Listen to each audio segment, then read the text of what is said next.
And when I purposely interposed names, they said he didn't know Pelosi from Nikki, from Tricky Nikki.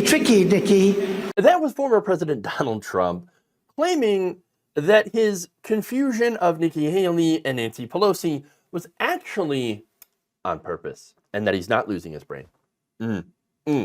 Very, very big-brained response there. Okay, Cognitively there. You know it.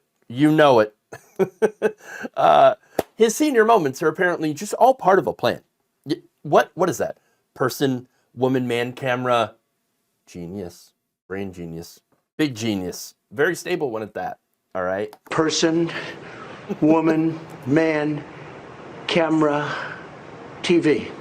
Seriously, though, this was his response to criticism when he kept confusing Nikki Haley and Nancy Pelosi, not once, but twice, as well as confusing Obama and Biden. You know what? Why don't we go and show you the full video here from his rally in North Charleston, South Carolina on Wednesday. Then we'll discuss. But when I say that Obama is the president of our country, they go, he doesn't know that's Biden. He doesn't know. So it's very hard to be sarcastic.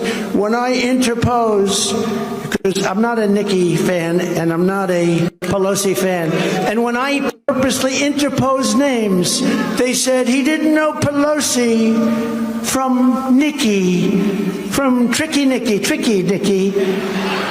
He didn't know. I interpose, and they make a big deal out of it. I said, no, I think they both stink. They have something in common. They both stink. So you see, he interposed the names. He didn't confuse the two people. See? Now, it's possible that Trump could have made a slightly plausible argument there, except for the fact that he does not know what the word interpose means, which I think is pretty hilarious. We're talking about somebody who's claiming, I have perfect mental acuity. I am very, very intelligent. I'm very smart. I know words. I have the best words. He knows the best words, except for what interpose means. All right? Interpose is to place in an intervening position, to get in the way of, to put oneself in between, okay? To intrude, like intrusive thoughts, all right? Maybe he had one of those when he was talking about Nikki Haley, all right? Or talking about Nancy Pelosi, and Nikki Haley's an intrusive thought just gets right in there, and suddenly he's talking about how it was Nikki Haley that was allegedly in charge of House security during January 6th when she wasn't. But anyway, there's that. How about to put forth by way of interference or intervention, or to introduce or throw in between the parts of a conversation or argument? That is what interpose means. Here's what Trump originally said, quote, Nikki Haley, do you know they destroyed all the information, all of the evidence, everything? Who's they? Deleted and destroyed all of it. All of it because lots of things like Nikki Haley is in charge of security. We offered her 10,000 people, soldiers, National Guard, whatever they want. They turned it down. Now, if Trump were smart, I know, there would be a lot of things that would be different today, okay? But he could have said that Pelosi interposed herself between Trump and the National Guard to prevent them from stopping the rioters. Now, that is not true, but at least the sentence structure, the words would make sense. But that's not what happened, okay? So his attempt to claim that he's totally not in cognitive decline ended up being a bit of a fail, okay? Not that his supporters are going to notice. They're not going to care, right? In fact, they still believe the repeatedly debunked claim that Pelosi was responsible for the riot by declining his request for 10,000 National Guard troops to be deployed. That is not true. As Speaker of the House, Nancy Pelosi does not direct the National Guard. And when the Capitol came under attack, she and the Senate Majority Leader actually called for military assistance, which included the National Guard. But the reason, though, Trump is coming for Nikki Haley isn't because she's his opponent, which, again, that would make sense as part of it. But here's the thing. She's polling very badly. I know, I'm echoing Trump here. Nikki Haley, she's polling very badly, which is true, by the way. She's true. She's not really a political threat to Donald Trump, okay? Not a threat. But she's tweaking him on something that he seems to care a lot about, which is his mental health. In fact, Nikki Haley has been passing out Trump's cognitive test during her rallies, which I have to say is really funny. I actually enjoy it because it's this test.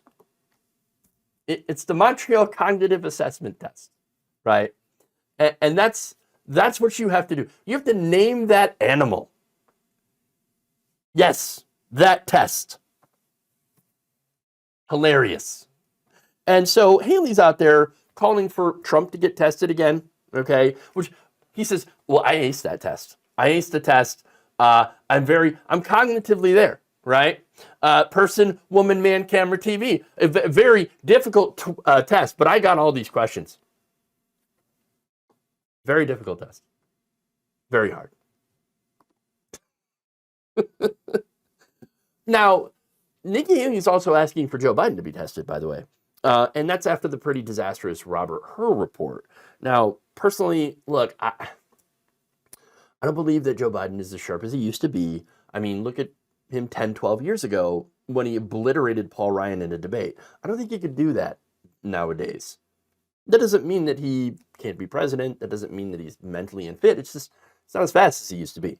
All right? This is not meant to be disparaging to Biden, not meant to be disparaging to elderly people who, by the way, we have a lot of really sharp elderly people that are still in office. Look at Senator Bernie Sanders, right? Guy's ancient, incredibly smart, right? And he's with it. I think he's with it more than Joe Biden, and was my personal favorite during the election and all of that. But that said, I think there is a legitimate concern over both Biden and Trump being the oldest people to run for president. All right. And my personal concern is really having that issue, because people, when you poll people about it, they say, yeah, that is a bit of an issue. I don't want that issue to end up handing the election to Donald Trump, who, again, was never sharp to begin with, obviously, but more importantly is a raging wannabe fascist who tried to end democracy. So I worry about that, the issue with Biden. And honestly, if it were up to me, if it were my world, Joe Biden would have honored his original promise and not run for a second term, and we would have a healthy, competitive, Democratic primary where someone who is more progressive and I think more in tune to issues like Israel-Palestine with Democratic voters than Joe Biden is.